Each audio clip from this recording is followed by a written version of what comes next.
ኦኬ እሺ፣ በድጋሚ እንግዲህ ሁላችሁንም ሰላም ብያለሁ። የጌታችን ኢየሱስ ጸጋም ሰላምም ከእናንተ ጋር ይሁን። ፕሮቴስታንት ወንድሞች ጋር ምናምን ደስ ከሚሉ ነገሮች ውስጥ አንዱ ይሄ ነው። የባይብል ስተዲ ምናምን ነገር ምናምን በሚለው የመጽሐፍ ቅዱስ ጥናት ምናምን በሚለው እንትን የሚሉት ነገር ጥሩ ነው፣ ደስ ይላል። እንደውም አንድ ቪዲዮ እያየሁ ነበር፣ የኔም ሀሳብ ነው እና ምንድነው ሀሳቡ? አንድ ፕሮቴስታንት ለምሳሌ ወደ እኛ ቤተክርስቲያን ቢመጣ እንደው ቀጥልበት ማለት አንድ ፕሮቴስታንት ወደ ኦርቶዶክስ ሲመጣ ማለት ነው አስቀድሞ ስታደርግ የነበረውን ነገር እንደው ይዘው ቀጥል ልንለው ከምንችላቸው ነገሮች ውስጥ አንዱ የመጽሐፍ ቅዱስ የማንበብ ልምድን ነው። ጥሩ ነው እና መጽሐፍ ቅዱስ ማንበብ በጣም እንደው በደንብ መለመድ አለበት እና ግን እንደምታውቁት ደግሞ መጽሐፍ ቅዱስ ሲነበብ በግል ዝም ብለን እንደፈለግን እኛ ልክ ስናነበው እንደመሰለን እየተረጎም ነው ምናምን ነገር መሄድ አንችልም። እንደው መንፈስ ቅዱስ ይገልጥልናል በሚለውም እውነት ነው። አክቹዋሊ መንፈስ ቅዱስ ይገልጣል ለሰዎች። መንፈስ ቅዱስ አስተማሪ ነው። መንፈስ ቅዱስ ወደ እውነቱ ላይ የሚመራ ነው እና ይህ ጌታ መንፈስ ቅዱስ ቤተክርስቲያን እንደ ቤተክርስቲያን ይመራታል። እኛ ደግሞ ቤተክርስቲያን ውስጥ አብረን የምንመራ ነን እንጂ ሁላችንም እስቲል ስጋም ደግሞ ስለሆንን አንዳንድ ጊዜ ሳትልንል ስለምንችል መጽሐፍ ቅዱስ እያነበብን የሆነ መንፈስ ቅዱስ ሙሉ በሙሉ አይቆጣጠርም። ሙሉ በሙሉ ተቆጣጥሮ አንተ ጭራሽ እንዳታስብ የሚያደርግህ አይደለም። አይሚን የስ መንፈስ ቅዱስ ያግዛል፣ ግን አንተም ታነባለህ። ኦልሬዲ የተሰጠ አእምሮ አለ፣ እሱ ታገናዘባለህ ምናምን ነገር እና ልትሳሳት ትችላለህ መጽሐፍ ቅዱስ ስታነብ። ስለዛ መጽሐፍ ቅዱስ ላይ ደግሞ መሳሳት ይህ ነው ያው እንግዲህ ወዴት እንደሚወስደን እናውቃለን። በጣም አደገኛ መጽሐፍ ቅዱስ ላይ መሳት ማለት የእግዚአብሔር ነገር ላይ መሳት ስለሆነ ድህነትን ሊያሳጣ ስለሚችል ጥንቃቄ ይፈልጋል። ለዚህ ምንድነው ታዲያ እንዴት እናንብብ ከተባለ ባላፈረሰ መልኩ አስተምሮ ሁሌ መጠበቂያ ነው። ትልቁ ቁም ነገር መጽሐፍ ቅዱስን አንብበን ስተረጉመው ለምሳሌ አንድም የተለያየ ትንተና ይሰጣል። የተለያየ ትንተና እኮ ሊሰጥ ይችላል። ስለዚህ አንተ ጋር የመጣውን መረዳት የሆነ ደግሞ ሌላ ደግሞ ተጨማሪ መረዳቶች ሊኖሩ ይችላሉ። ግን እነዛ ሁሉ መረዳቶች ግዴታ ከምን ጋር መጣረስ የለባቸውም። አንድ ጊዜ ለቅዱሳን ከተሰጠው ሃይማኖት ወይም አስተምህሮ ጋር መጣረስ የለበትም። ሃይማኖት መጠበቂያ ነው። መጽሐፍ ቅዱስ እንዴት ነው የምንፈታው የሚለው ራሱ የሚጠብቅልን አስተምህሮ ነው። አንድ ጊዜ የተቀበልነው አስተምህሮ እያነበብክ ምንድነው የአብን አምላክነት ልክ ስታይ በቃ ወልድና መንፈስ ቅዱስ የሉም ማለት ነው። ማለት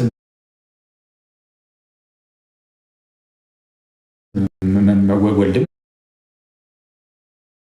አምላክ አይደለም፣ ጌታ አይደለም፣ መንፈስ ቅዱስም ጌታ አምላክ አይደለም የምትል ከሆነ ያኔ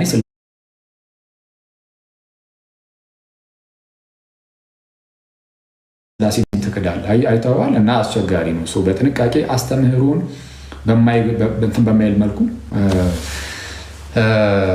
በማያፈርስ መልኩ ማጥናት በጣም ተገቢ ነው እና የጥንት አባቶቻችን ባስተላለፉልን መልኩ ማለት ነው። እሺ ገና ከመግባቴ የአስተዳደር ስልጣን እየተጠየቁ አሁን የገባው ቴክስት አስተዳደር አድርገኝ ያው ቀበሌ ውስጥ ይሰራል ልጁ እና ሞዴሬተር አድርገኝ ለማለት ነው። እሺ እንደዚህ አይነት ጥያቄ መቅረብ ጀምሯል። ኧረ ትደረጋለህ ያማል እንዴ? አሁን ማድረጊያው ራሱ ጠፍቶኛል ለመናገር። እስኪ እንደውም በአንተ ልሞክር እስኪ እና እሱ መጽሐፍ ቅዱስ እናጠናለን ማለት ነው አብረን። ዮሐንስ ወንጌልን ያሰብኩት እንደው ለመጀመሪያ ማለት ነው ለመጀመሪያ ያልኩት ለምንድን ነው? ዮሐንስ ወንጌልን እንደጨረስን ጌታ ከረዳን ያው እንግዲህ በቃ በጌታ ነው ተስፋ የምናደርገው። ግን እኛ በራሳችን ዝም ብለን እንትን እያለን ሁሌ ስለምናቋርጥ ግን ጌታ በጣም እንደው አስጨክኑን ምናምን እሱ አግዙን ከዮሐንስ ወንጌልን ጨረስን ማለት የሆነ እንትን ነው ውስብስብ ምናምን አናደርገውም ስናጠና። እንደው እንዲህ በዚህ ወጥቶ በዛ ገብቶ እያለን በጣም ብዙ ትርጓሜዎችን አልሰጣችሁም። አክቹዋሊ ውስብስብ ያለ ነገር ውስጥ አንገባም። ቀለል ያለ ነገር ህይወት በሚሆነን መልኩ መጽሐፍ ቅዱስን አትሊስት ግን እንረዳዋለን። በቃ ምን እንደተላለፈ ፊት ለፊት ላይ ያለ የተላለፈልን ነገር ምን እንደሆነ በቃ እናውቃለን፣ እንረዳዋለን። አይተን አንብበን ከዛ ወደ ሮሜ እናልፋለን። ወደ ሮሜ ጌታ ይፈቅድ ማለት ነው ወደ ሮሜ፣ ከዛን ገላትያ እያልን የጳውሎስን መልእክታት በተወሰነ መልኩ ብንሄድባቸው ምናምን አሪፍ ነው። ዕብራውያን ደስ ይላል። እንደዛ እናደርጋለን። ሁኖስ ማን ያውቃል? ቀስ እያለን የታባቱስና ወደ እንትን ልንሄድ እንችላለን። ምንም ከዘፍጥረት ጀምሮም ልንሄድበት እንችላለን። እና እስቲ የጌታ ፈቃዲውን የመጽሐፍ ቅዱስ ጥናት እንደምታውቁት ብዙ ወንድሞች እያስጠኑ ነው። ለምሳሌ በዋናነት ያው አማኑ ዲያቆን ዘአማኑኤል እንግዲህ ታውቁት ይሆናል። የክርስቶስ እስረኛ በሚል የሚታወቀው ወንድም ማለት ነው። እሱ ከበፊትም ጀምሮ መጽሐፍ ቅዱስ በማስጠናት ነው የሚታወቀው እና በጣም ጥሩ ስራ እየሰራ ነው። በትችሉ ተማሩ ምናምን እንደዚህ አይነት ቦታዎች። አሁን በቅርቡ አለም ነገሩ እሱም ትንሽ ቆየት አለ። ናቱ ዲያቆን ናቱ እሱም ደግሞ ልክ እንደዚሁ ከረንትሊ ሮሜን እያስጠና ነው። እሱም ከዚህ በፊት ዕብራውያንን አስጠንቷል። ስለዛ እሱ ጋር ልክ እንደዚሁ እየገባችሁ ደግሞ ሰዎች ተማሩ። የመጽሐፍ ቅዱስ ጥናት ሲኖር የመማር ልምድ ሊኖረን ይገባል። ብዙ ጊዜ ያው ሚዲያው የሚፈልገው እናውቃለን። ያው እንትን ነው ይሄ ክርክሩ ጥሩ ነው፣ ክርክርም ጥሩ ነው፣ ይጠቅማል። ጠቅሞን አይተነዋል። ጥሩ ግን በጣም የሆነ ኳረሊንግ ነገር የሆነ በጣም ጭቅጭቅ አይነት ነገር ሲኖር ነው ያው ሰብሰብ የምንለው ብዙ ጊዜ እና እሱ እንዳለ ሆኖ እሱ ይቀር አይደለም ማለት ያው እንደሙዳችሁ ምንም ችግር የለውም። ያው ሰው በኑሮን ባለሙያ ነገርም ሰብሰብ ብሎ ምናምን ተፍታቶ ዞር ሊል ይችላል። ሰው በዚህ ነገር የሚያፍታታችሁ ከሆነ ላይጠቅም ይችላል። ብዙ በጣም ጭቅጭቅ ከሆነ ላይጠቅም፣ ግን አትሊስት ዝም ብላችሁ አይታችሁ ታዝባችሁ ለመሄድ ችግር የለውም። በጣም ጤናማ ነው። ሄዱበት። ትምህርት የሚያስተምሩ ሰዎች ጋርም ግን እና ዘአማኑኤል ጋር እነ ዲያቆን ናቱ ጋር ዲያቆን ዘአማኑኤል ዲያቆን ናቱ ሁለቱም ጋር ሌሎቹ ሌላ ግን ያው በደንብ የማይታወቁ በደንብ እናንተ እንግዲህ ያላወቃችኋቸው ጌታ ቢፈቅድና ቢረዳን ቀስ ብለን በደንብ የምንላቸው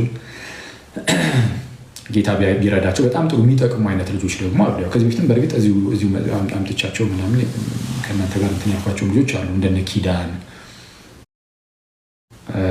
በጣም የተወደደ ወንድም በጣም ደስ የሚል ቴዎሶፊያዎች ያው እነሱን ታውቃቸዋላችሁ በደንብ ተስፋ አደርጋለሁ። እነሱ ግን ቲክቶክ ላይ እንጂ አሁን ላይ ያለው አይመስለኝም። በቅርቡ ደግሞ ዘአትናቴዎስ በጣም ደስ የሚሉ ልጆች እየመጡ ነው እና ጌታን ስለ ሁሉም ነገር እናመሰግናለን። ማለት አፍተሩም እንደዚህ ሊያስተምሩ የሚችሉ እነ መራሁት ምናምንም እነሱማ ኦልሬዲ ያው ይታወቃሉ ብዬ እነ መራሁት እነ መራሁትና ጌታ ሆይ ማነው ቴክስት የሚያደርገው? እሺ ሳይለንት ላድርገው አንዴ። እነ መራሁትና እነ ዩኤል እነ መራሁት እነሱ በጣም ደስ የሚሉ የተወደዱ ወንድሞች በጣም ደስ የሚሉ ናቸው። እነሱ ኦፍኮርስ እነሱ ሁላችሁም ታውቃቸዋላችሁ እና ጥሩ ነው። አሁን ሊያስተምሩ የሚችሉ ሰዎች በመጡ ቁጥር አሁን የነሱ የነ ዩኤል እና የነ መራሁት በጣም የሚያሳፍሩ ክርስቶስን የመራሁት ልጅ ስሙ ቢጠፋብኝስ ይህንን ከሰማ ይቅርታ አድርግልኝ። በእውነት ይቅርታ። ማን ነበር ስሙ? መራሁት ላይ ያለው ኢያሱ በጌታ በኢየሱስ ኧረ በስመ አብ ምን አይቀሌት ነ በስመ አብ። እሺ ነው ማለት እንደዚህ ያልኩት ማቆ ሰው ስለነበር ነው። እሺ እነ ዲያቆን ኢያሱ እሱ ዲያቆን ነው። እዩም ዲያቆን ሊሆን ይችላል። ኤኒዌይስ እና እነዛ ማርያም ኦፍ ኮርስ እነዛ ማርያምንም ሁሉንም እንትን ለመማር ሞክሩ። እነፉ ምናምን ማያውቅ የለም። በጣም ጥሩ ስራ ነው። የቅድም የጠቀስኩላችሁ ሜንሊ ይሄ አዳዲስ የሚመጡ ልጆችን ለማለት ፈልጌ ነው እና በጣም ጥሩ ነው ማለት በመጡ ቁጥር ሊያስተምሩ የሚችሉ በተለይ የሚጠቅሙ ዝም ብሎ ማስተማር ዝም ብሎ የትኛውም ሰው ወጥቶ ሚዲያ ላይ ያው ስልክ ካለው ኢንተርኔት ካለው ዝም ብሎ ወጥቶ እኮ ማን ነው ፈለገ ጳውሎስን ታውቁታላችሁ ጋይስ? አንዴ በቃ እኔ አልቻልኩም። በቃ ቅድም አጋጣሚ ያለችው እኔ ማለት በጣም የምወደው ሰው ስለሆነ ነው ትላለህ።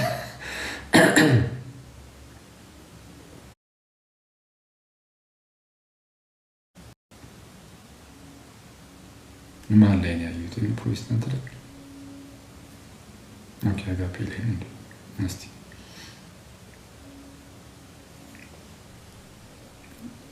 የሆነ ከፕሮቴስታንት መጣው ምናምን ያለ ልጅ ያለ ሰው ሶሪ ልጅ ሳይሆን ሰው ተለቅ ያለ ሰው ነው በእርግጥ መሰለኝ ነው አክቹዋሊ ነው።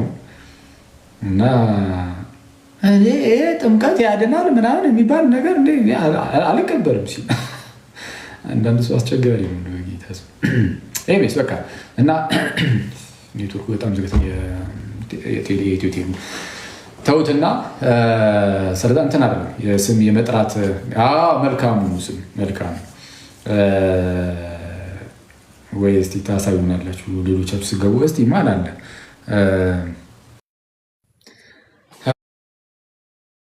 አሜን አሜን ዝማሬ መላእክትን ያሰማልን ሐሙሲ እናመሰግናለን በጣም የመላእክትን ዝማሬ ያሰማልን። ኦኬ ሰው የዚህን ያህል ካልን ከታችኛው ወንድማችን ዳጊ ነፍስ ይማር እያላችሁ ነው እና እንግዲህ አሁን አንድ ወንድማችን እዚህ ቲክቶክ ላይ አክቲቭ ነገር ነው በተወሰነ መልኩ ገና እየመጣ ያለ ልጅ ነገር ነው ትንሽ ልጅ ነው እና ያው ማኑ ዳጊ ለምትሉ ማለት ነው ፐርሰናሊ ከኔ ጋር እንተዋወቃለን በአካል አይደለም አክቹዋሊ ግን በውስጥ እናወራለን በአካል ባንተዋወቅም ግን በዘመድ በኩል ምናምን እንተዋወቃለን እና ጎንደር አካባቢ ነው ያለው እና አሁን ሰሞኑን በቅርብ ቅዳሜ ወይም እሑድ አንድ የሚያውቀው ሰው ከሚያውቀው ሰው ጋር ሊገናኙ ወጡ በዛው በሰው እጅ አይ ቲንክ በሰው እጅ ነው የተባለው ህይወቱ አልፏል ማለት ነው በስጋ ከኛ ተለይቷል እና የወንድማችንን ነፍስ ጌታ ይማረው በጣም ደስ የሚል በጣም ቀልይ ነው በጣም ደስ የሚል ምስኪን ትሁት የዋህ ልጅ ነው እድሜውም ደግሞ ገና ትንሽ ነበርና አንድ የሚያውቀው ሰው ነው ጠርቶትና ደውሎለት ምናምን ነገር አብረው ወጡ ከዛ በኋላ ግን እሱ እንግዲህ አርፎ ተገኘ ማለት ነው የተወሰነ ቀን ጠፍቶ ነበረ ሲገኝ እንደዛው ነው ተገኘ እና ጌታ ነፍሱን ይቀበል ጌታ ነፍሱን ይማራት ከቅዱሳን ሁሉ ጋር ይጨምራት ከቅዱሳን ጋር እንደሚሆን አምናለሁ እንግዲህ ይሄ ያው እንዳናምን የምንከለከል አይደለንም ክርስቲያኖች የማምንበት ምክንያትም ስላለኝ ማለት ነው ከቅዱሳኑ ጋር እንደሚሆን አምናለሁ ወደ ቅዱስ ሚስጥር ህይወት ማለት ሁላችንም ከቅዱስ ሚስጥር ያልተካፈለ ክርስቲያን የለም ይታወቃል እና አትሊስት ልጅ እያለን ሁላችን ተቀብለናል እሱ ደግሞ ያው እንደ ብዙዎቻችን ኢትዮጵያውያን ክርስቲያኖች ከቅዱስ ቁርባን ህይወት ለተወሰነ ጊዜ ዞር እንድል አደግ እያለን ስንሄድ እሱም እንደዛ ከሆነ በኋላ ግን ከቅርብ ጊዜ በየሳምንቱ ምንም የትኛውም ሳምንት አያልፈኝም ምናምን እያለ ሲያወራ ነበር ቅዱስ ቁርባን ማለት ነው እና ጌታ ነፍሱን ይቀበል በዛ ቴሌግራም ላይ ብዬ ነበር እና እንኳን ወደ ቅዱስ ሚስጥር ምናምን ከተመለሰ በኋላ ሄደ ማለት ደስ ይላል አትሊስት የሆነ እንትን በደንብ አሁን ወደ ቅዱስ ሚስጥር ሳይመለስ ቢሄድም ራሱ በቃ ሲሆን ነው የሚገባው እያለን አይደለም እኛ ጌታ በጣም መሀሪ ስለሆነ ክርስቲያኖችን እንደዚህ በቀላሉ ክርስቲያኖች ሲኦል ይገባሉ ብለን አናምንም እንዲህ በቀላሉ ማለት ነው እና ጌታ በጣም መሀሪ ስለሆነ ጌታ በጣም መሀሪ ስለሆነ አስተማሪ ህይወት እያነበብኩኝ ጌታ በጣም አስተማሪ ጌታ በጣም መሀሪ ስለሆነ በምንም ሁኔታ ውስጥ ብንሞት እንዲህ በቀላሉ እንደዚህ የሚተወን አይደለም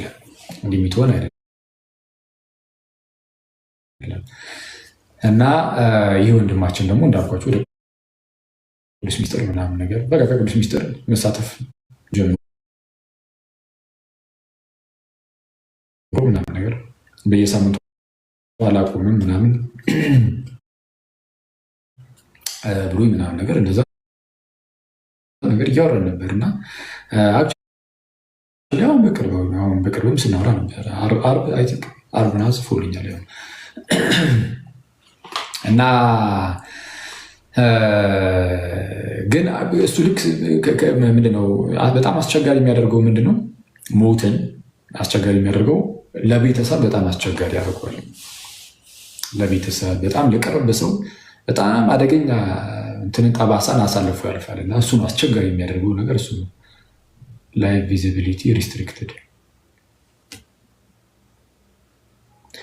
እሺ ዋርኒንግ እየሰጠኝ ነው ላይ ቢጋይስ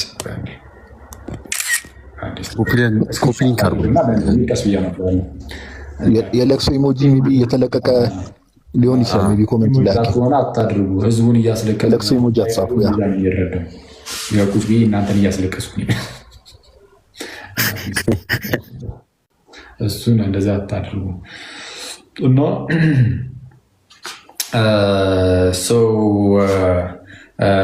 ምናልባት ትምህርት ከሆነ ይህ ነገር ምናልባት ትምህርት ከሆነ በተቻለን አቅም በቃ ተዘጋጅተን መኖር አለብን። ጌታ በነገር ሁሉ እንዲረዳ የጌታ ምህረት ቅድም ነግሬያቸዋለሁ። በጣም ትልቅ ምህረት አለው እና በቀላሉ እንደዚህ የምንጣል አይደለንም። ያ ማለት ግን ድህነታችንን በቃ በፍጹም አናጣውን ማለትም አይደለም። ድህነት ይታጣል። ድህነት ባህሪ አይደለም። ባህሪ ነው የማይታጣው። ድህነት ለእኛ ባህሪ ሆኖ አያውቅም ማለት በራሱ ስለ ዳንክ በቃ ድህነት ባህሪ ሆኗል ነው። እንደዛ አይደለም። የባህሪ ያልሆነ ነገር ልታጣው ትችላለህ። ስለበተቻለ ደግሞ እውነቱን ለመናገር እንደው ድህነታችንን እንዳናጣው እንደው ሲኦል እንዳንገባ በሲኦል እንዳንቃጠል ምናምን እያለን እያሰብንም አይደለም መሆን ያለበት። እዚህ ምድር ላይ እያለን ከጌታ ጋር መኖር አለብን ጋይስ። እዚህ በቃ ምድር ላይ እያለን ከጌታ ጋር ከአምላካችን ከእግዚአብሔር ጋር መኖር አለብን። እንደ ክርስቲያን የሆነ ምንድነው በእግዚአብሔር መንግስት ውስጥ ለመኖር ገነት እስከምንገባ ምናምን ድረስ አንጠብቅም። ኦልሬዲ እዚሁ መኖር መጀመር እንችላለን። እዚሁ ምድር ላይ ሆነን በገነት መኖር መጀመር እንችላለን። በገነት መኖር ማለት ከክርስቶስ ጋር መኖር ማለት ካልሆነ ሌላ ምንድን ነው? ከክርስቶስ ጋር መኖር አለቀ እና ጌታ በእኛ እየኖረ እኛም በጌታ የምንኖርበት ታላቅ ምስጢር ቅዱስ ቁርባን ነው እና ሁላችንም በኃጢአታችን እየተናዘዝን በጣም እግዚአብሔርን በመምሰል በጣም በጭምትነት በጣም ዝቅ ብለን በጣም በንጽህና ልንመላለስ ይገባል። ማለት በአንዴ ፐርፌክሽን ላይ ምና አንደርስም። በአንዴ ፍጹምነት ላይ ፍጽምና ላይ በአንዴ አንደርስም፣ ይታወቃል። የትኛውም ሰው አይደርስም በአንዴ እየደረሰ ቅዱስም የለም። ሁሉም ቀስ በቀስ ነው። ቀስ በቀስ ክርስቶስ ኢየሱስን በመምሰል ውስጥ ቀስ በቀስ እያደግን እንሄዳለን። ብዙ መጥፎ ነገር ያለበት ሰው እነዚያ መጥፎ ነገሮችን ቀስ በቀስ እየተወ በእነሱ ምትክ ጥሩ ነገሮችን እያዘ መጥፎ ነገሩን እየቀነሰ በእሱ ምትክ ደግሞ አንድ ጥሩ ነገር እያዘ ቀስ በቀስ እያደገ ይሄዳል እና በተቻለን አቅም እንደው አደገኛ አስነዋሪ የሆኑ ነገሮችን ምናምን እርግፍ አድርጎ መተው እንደ ዝሙት እንደ ፕራይድ አይነት ይሄ ከኔ በላይ ነፋስ አይነት ነገር የለም። እንደዚህ አይነት ነገሮች ምናምን ካሉ እነሱ በጣም አደገኛ ናቸው። ትዕቢት በጣም አደገኛ። ኦገስቲን እንደሚለው ሰይጣን ምንድነው ሪስትሪክሽን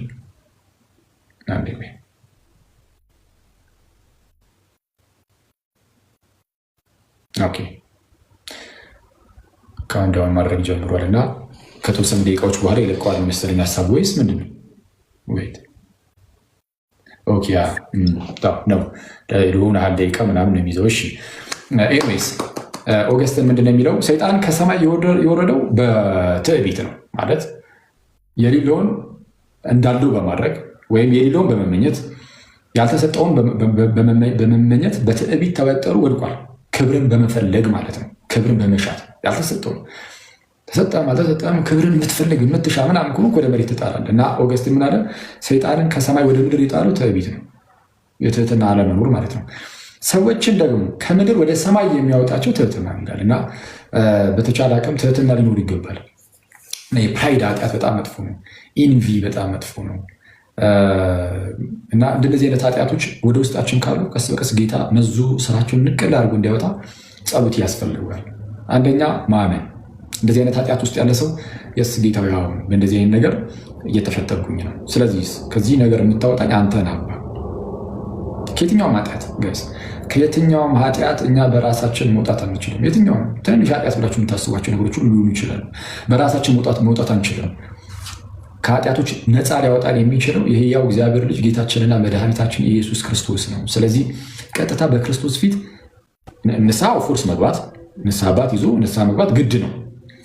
እሱ እንዳለ ሆኖ ደግሞ በጌታ ፊትም ስንጸልይ አንደኛ ህመማችንን በደንብ ማመን፣ አምነን ማውጣት ማለት ኦደብል በመሆነ መልኩ እንደዚህ በሚሰማ መልኩ ጸልዩት። መጸለይ ጌታ የዚህ ችግር አለብኝ፣ እንደዚህ ድካም አለብኝ እና ከዚህ በራሴ መውጣት እንደማልችል አውቃለሁ። ጌታ በጣም ሰነፍ ነኝ አውቃለሁ። ጌታ አንተ ግን ኃያል ነህ። አንተ ከጥልቁም ከዛ ከረግረጉ ውስጥም ጌታ አንተ እኔን መዘህ ማውጣት ትችላለህ። ስለዚህም ከዚህ ውስጥ ደግሞ አንተ አውጣኝ ጌታ፣ ተስፋዬ አንተ ነህ ብለህ ወደ አባትህ መጸለይ፣ ወደ አባታችን መጸለይ እና ጌታን በነገር ሁሉ ክርስቶስን መያዝ ማለት ነው። በነገር ሁሉ ክርስቶስን መያዝ እና ክርስቶስን አያሳፍርም ጋይስ፣ አያሳፍርም። ስለዛ በምንኖርበት በዚች በአጭር ህይወት ውስጥ ክርስቶስን ሳናጣው መኖር አለብን። ጌታ ላይ ልጥፍ እንዳለን ከጌታ ጋር እንደተጣበቅን ነው ማለፍ ያለብን። ከዚህ በፊትም ብያችኋለሁ፣ ሰው ወደ ጌታ ሄዶ ጥብቅ ካለ ቢሞት ምን ያሳስባል? በቃ ኦልሬዲ ከክርስቶስ ጋር ተጣብቀ ሞት ክሽ ምን እና ሞታል፣ ግን ክርስቶስ ላይ ነው። ከክርስቶስ አሁን ልክ ስትሞት ጠብቆ ከክርስቶስ ላይ ያለኸውን አንተን መጥቶ ሰይጣን መንጭቆ ይስላል እንዴ? በፍጹም ወደ ክርስቶስ ሊጠገው አይችልም። ስለዛ ህይወታችን ሁሉ ከክርስቶስ ጋር የተጣበቀ መሆን አለበት። ይሄ ማለት ምንም ኃጢአት ሳትሰሩ ኑሩ ማለት አለ። አዎ መሆን ያለበት እንደዛ ነው። ኃጢአት ምንም ሳንሰራ ነው። ኃጢአት ግን አንችልም አይደል? ያው እንወድቃለን፣ ኃጢአት እንሰራለን ማለት የትኛውም ሰው ኃጢአትን ይሰራል። ኃጢአትን ስንሰራ ተመልሰን ደግሞ ወደ ጌታ መቅረብ አለብን። ኃጢአትን የትኛውም ሰው ሊሰራ ይችላል። የትኛውም በጣም አደገኛ ከባባድ ኃጢአት ውስጥ ልትሉ ትችላለህ። በአንድም በሌላ መውደቅ የለብንም። አዎ ልጆቹ ኃጢአትን አታድርጉ ነው የተባለው። ዮሐንስ ሲናገር ልጆቹ ኃጢአትን እንዳታደርጉ ይህን እጽፍላችኋለሁ። ስለዛ እንዳታደርጉ፣ ብታደርጉ ግን ተስፋ እንደሌላቸው አይደላችሁም ነው። በቃ ለቀሱ ተስፋ እንደሌላቸው ነው አላችሁ። ተስፋ ስ ኃጢአት ብትሰሩ እንኳን ግን እንዳትሰሩ ፈቃድ አልተሰጠንም። ኃጢአት የመሰረት ፈቃድ አልተሰጠንም። ግን ብንሰራም ግን ደካሞች ነን እና በድካማችን ኃጢአትን ብንሰራ በድካማችን ሊራራልን የማይችል ሊቀ ካህናት የለንም። እሺ ጋይስ፣ በድካማችን ሊራራልን የማይችል እንደዛ ነው ጳውሎስ። በድካማችን ሊራራልን የማይችል ሊቀ ካህናት የለንም። ስለ ጌታ ኢየሱስ ይራራልናል። የሚራራልን ጌታ ነው። ልክ ስትወድቅ ያይህና ቆይ ይህን መዓቱን ላውረድበት፣ እንደዛ አይደለም የሚለው። ልክ ስትወድቅ ሲያይ እጅግ በሐዘኔታ ነው የሚያየህ እና በሐዘኔታ ሲያይህ ደግሞ ሁሌም ክንዶቹ ዘርግቶልህ ነው ሊያነሳ ማለት ነው። ስለዛ ጌታ ከአንተ የሚናፍቀው ነገር ወድቀ አለመቅረትህን ነው። ወድቆ በቃ የትኛውም ሰው ይወድቃል፣ ግን አትሊስት ወድቀን ግን በዛው የሆነ አንዳንድ ጊዜ ሰይጣን በጣም ክፉ ነገሩ ምንድን ነው? በኃጢአት እንወድቅና ከዛ በኋላ በዛው ወድቀን እንድንኖር በጣም ነገሮችን ያመቻቻቸዋል። ማለት እንደ ኖርማል ነገር ያደርጋቸዋል። እንደ ኖርማል ነገር እያየናቸው እንድናልፍ፣ ምንም እንዳንጨነቅ፣ በጣም በቃ የሆነ ኮንፈርት ዞን ውስጥ እንገባና ትዝም አይለንም። እግዚአብሔር ትዝ ቢለን ራሱ ከላይ ነው ትዝ ቢለን፣ ኃጢአታችን ትዝ አይለንም። ያለንበት በጣም የክፋት መንደር ትዝ አይለንም። ያለንበት ሁኔታ ትዝ አይለንም። ከላይ እግዚአብሔር ትዝ እያለን ብቻ እንኖራለን። እና እሱ እግዚአብሔርን በጣም የሚያሳዝነው እሱ ነው። ሳንመለስ ወደ እግዚአብሔር ሳንመለስ ከሩቁ ብቻ እያስታወስ ነው። ያኔ ስንሞት ጋይስ ከእግዚአብሔር ርቀን አርላይ ሞት ነው። ያኔ ሰይጣን በእኛ ላይ ስልጣን ሊኖሩ ይችላል። ምክንያቱም ኦልሬዲ ከእግዚአብሔር ርቀን ኖርሃል። በነፃ ፈቃድህ በነፃ ፈቃድ ማለት ነው። በነፃ ፈቃድ እና ስለ ፈቃድ እንደ እግዚአብሔር ፈቃድ ነው ልታስገዛ የሚገባው ልናስገዛ የሚገባው እና ኃጢአት እንሰራለን። ምንም ማንም እዚህ ጋር ኦል ፒውር የሆነ ምንም ንጹህ የሆነ ምንም ኃጢአት የለም። በቃ ሁላችንም ኃጢአት እንሰራለን። የስ ክፉዎች ነን፣ በደለኞች ነን፣ ኃጢአተኞች ነን ምናምን። ጌታ ግን መሐሪ ነው። አባዩ ዘጋስጫ እንደሚለው ነው። እሺ አሁንም በድጋሚ ላይፍ ቪዚቢሊቲ ሪስትሪክትድ እያለ ነው። ዮር ላይፍ ኢዝ ናት ኤሊጂብል ምናምን እያለ ነው። ችግር የለውም ጊዜ ሪስትሪክት ደቂቃ ምናምን እንትን ሊያደርግ ይችላል። ሪዝኑ ምንድን ነው? ቆይ አኬ ምንድን ነው የሚለው? ዮር ላይፍ ኢዝ ናት ኤሊጂብል ፎር ሪኮሜንዴሽን ኤንድ ሪስትሪክትድ ኢን ሰርች ሪዛልትስ ቢኮዝ ኢት ኮንቴንስ ኮንተንት ዊዝ ሎ ቪዥዋል ኳሊቲ። አቤት ኧረ እየታየው ነው። we have detected and enforced this content violation using ምንድን ነው ሮቦት መስያችሁን እንዲህ በጌታ ስም ቆይ እስኪ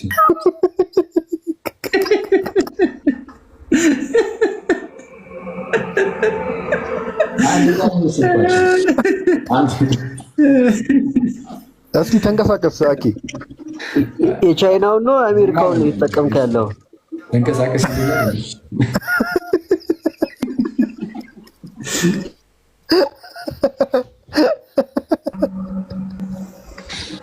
ታሽ እንዳይዘጋው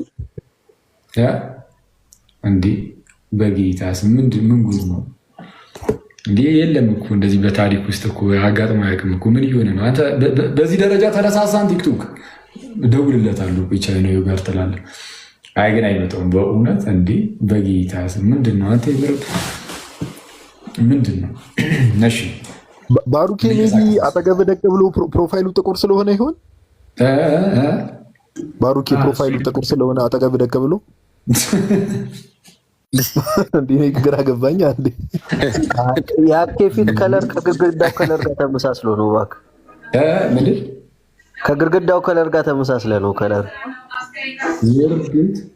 ይህ ምን አይነት ቅሌት ነው? አይ ግን ነው እንግዲህ እሺ፣ የራሱ ጉዳይ ነው እና ሌላ ጊዜ እናስተካክሏለን።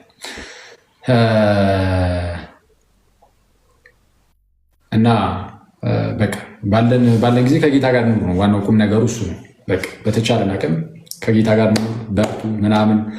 ንስሐ አባት የሌላችሁ ሰዎች ፕሊዝ ንስሐ አባት ያዙ፣ ከቅዱስ ሚስጥር እንካፈል። መቼ እንደምንሄድ አናውቅም።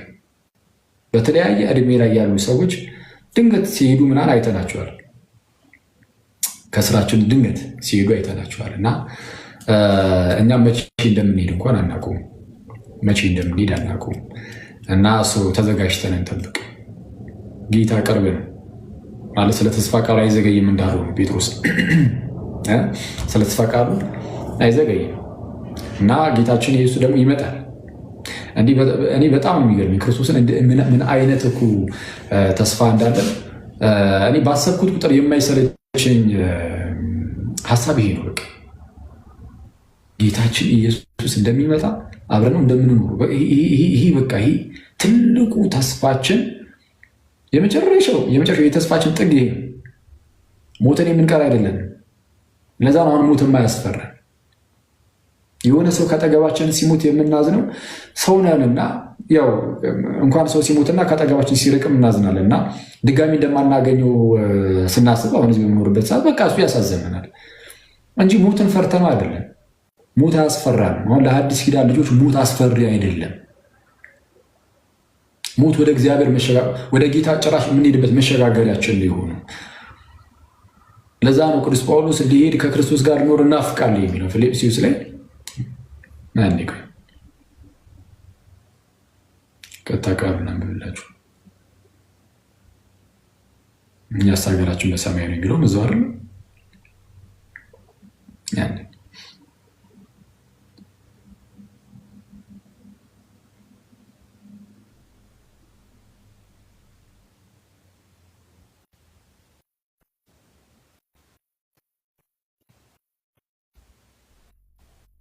አንድ ይቅርታ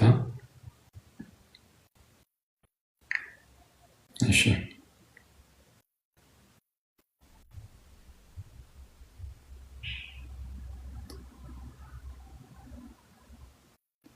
በጣም ደስ የሚለኝ የመጽሐፍ ቅዱስ ክፍል ነው። ጳውሎስ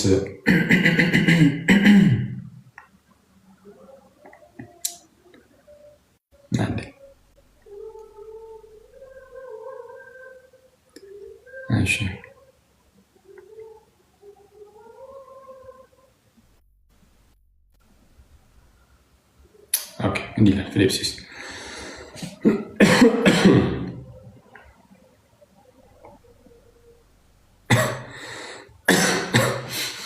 እንዲህ ይላል ፊልጵስዩስ ምዕራፍ 1 ቁጥር 21 ይላል ይህ ናፍቆቴ ተስፋዬም ነውና በአንድ ነገር እንኳን አላፍርም። ልክ ይህ ናፍቆቴ ተስፋዬም ነውና በአንድ ነገር እንኳን አላፍርም። ነገር ግን በሕይወት ብኖር ወይም ብሞት ክርስቶስ በግልጥነት ሁሉ እንደወትሮ አሁን ደግሞ በሥጋ ይከብራል። ለእኔ ሕይወት ክርስቶስ ሞትም ጥቅም ነውና። ለእኔ ሕይወት ክርስቶስ ሞትም ጥቅም ነው። ሞት ጥቅም ይሆናል? አዎ ነው። ሞት ጥቅም ነው። በነገራችሁ ላይ በአዲስ ኪዳን ለእኔ ሕይወት ክርስቶስ ሞትም ጥቅም ነው። ሞት ወደ ጌታ የምንሄድበት ነው። ልክ ጳውሎስ ሲሞት ወደ ክርስቶስ ስለሚሄድ ኧረ ሞት ለእኔ ጥቅም ነው አለ።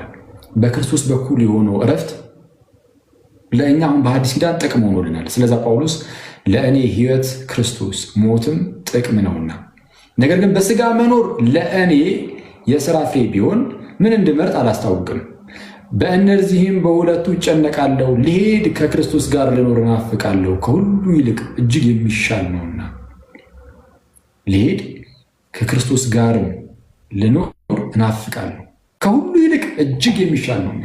ስለዚህ ልክ አንድ ሰው ከዚህ ከእኛ ተለይቶ ወደ ጌታ ልክ ሲሄድ እጅግ ወደ ተሻለ ቦታ ነው የሚሄደው እና በታላቅ ደስታ ውስጥ ነው የሚገባው። አንዳቸው አሁን ላይ ልንገልጸው በማንችል ሁኔታ ውስጥ ማለት ነው። እንዲህ እዚህ ምድር ላይ ሆነን ከክርስቶስ የበለጠ የምንወደው ነገር ይኖራል ማለት ክርስቶስን እንወደዋለን፣ ግን አንዳንድ ጊዜ ስራችን ምናምን ግን እየተነቀፈ ይሆናል፣ አቅመ ቢስ ይሆንም ማለት ነው። ግን ጌታን ምን ያህል እንደምንወደው እናውቃለን። ያው ያን ያህል እንደው መውደድ ባለብን ደረጃ መውደድ ባንችልም እንኳን እኛ ያው ጥሩ ሳንን ቀርተን ማለት ነው። ግን እንደዛም ሆኖ ግን በጭላንጭል እንኳን ያንን ፍቅሩን ከቀነስን ያኔ ቀጥታ ሄደን ስናገኘው ደግሞ ከጌታ ጋር ቀጥታ ስንገናኝ ደግሞ ያለውን ደስታ አስቡት። ክርስቶስን በማሰብ ብቻ እንደዚሁ የምንደሰተው ያ ደስታ አለ። ጌታን ደግሞ ቀጥታ እዛ ሄደን ስናገኘው የምንደሰተው ታላቅ ደስታ አለ እና በእንደዚህ አይነት በጣም ታላቅ ሊነገር በማይቻል አይነት ደስታ ውስጥ ይሆናሉ ከኛ የሚለዩ ሰዎች። የምናለቅሰው የምናዝነው ሰዎች ከኛ ሲለዩ እንዳትረሱ፣ ሞት አስፈሪ ስለሆነ አይደለም። ሞት አስፈሪ አይደለም።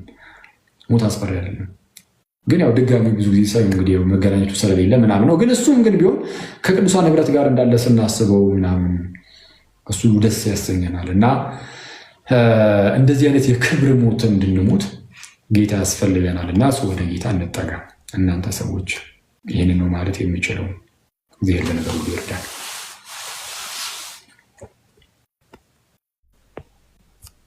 እና ቃሌው ተሰማልን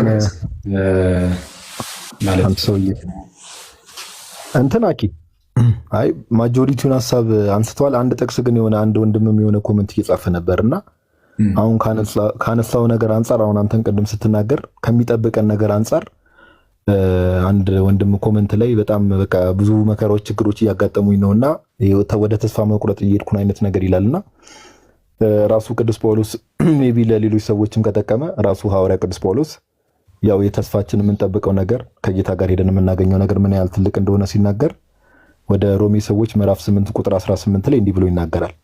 ለእኛም ይገለጥ ዘንድ ካለው ክብር ጋር ቢመዛዘን የአሁኑ ዘመን ስቃይ ምንም እንዳይደለ አስባለሁ ብሎ ይናገራል። ምን ይላል? ለእኛም ይገለጥ ዘንድ ካለው ክብር ጋር ቢመዛዘን የአሁኑ ዘመን ስቃይ ምንም እንዳይደለ አስባለሁ ይላል። ኦኬ፣ የተለያዩ ችግሮች፣ የተለያዩ መከራዎች ህይወታችን ላይ ምናምን ሊፈጠሩ ይችላል። ኦፍ ኮርስ ሁሉም ሰው ጋር ያለ ችግርና ስቃይ ሊኖር ይችላል። ሁሉም ሰው ጋር እዚህ ምድራዊ ችግርና ስቃይ። ነገር ግን እኛ ክርስቲያኖች ደግሞ አኪም ቅድም እንዳላችሁ ተስፋ አለ። ያ ተስፋችን ቅዱስ ጳውሎስ ምን ይላል? ከተስፋችን አንጻር ስናነጻጽረው ምንም አይደለም እዚህ ምድር ላይ የሚያገኘን ስቃይ እያለ ይናገራልና በችግር ውስጥም በመከራ ውስጥም በተለያየ ስቃይ ውስጥም ብንሆን ወደ እግዚአብሔር ወደ አባታችን እቅፍ መቅረብ፣ ወደ እግዚአብሔር መቅረብ፣ እርሱን መሸሸጊያ ማድረግ ትልቁ መፍትሄ እርሱ ነው። እግዚአብሔር ከችግር ውስጥ መውጫ መንገዳችን እርሱ ብቻ ስለሆነ ማለት ነውና ይህን ኮመንት የጻፍከው ወንድማችንም አይዞ እግዚአብሔር በነገር ሁሉ ይርዳ እና ተስፋ ምናምን አትቁረጥ፣ ወደ ቤተክርስቲያን ተጠቃለ ማለት ያክል ነው። አኪዮስ ቴንኪው ብሮስኪ። ያ አሜን አሜን። እስቲ ቴንኪው ቃሎት ያሰማልን ጋዲ። እግዚአብሔር በነገር ሁሉ ይርዳው ያልኩህ ልጅ ሰው የዚህን ያህል ካለ እናንተ ሰዎች አይበቃንም።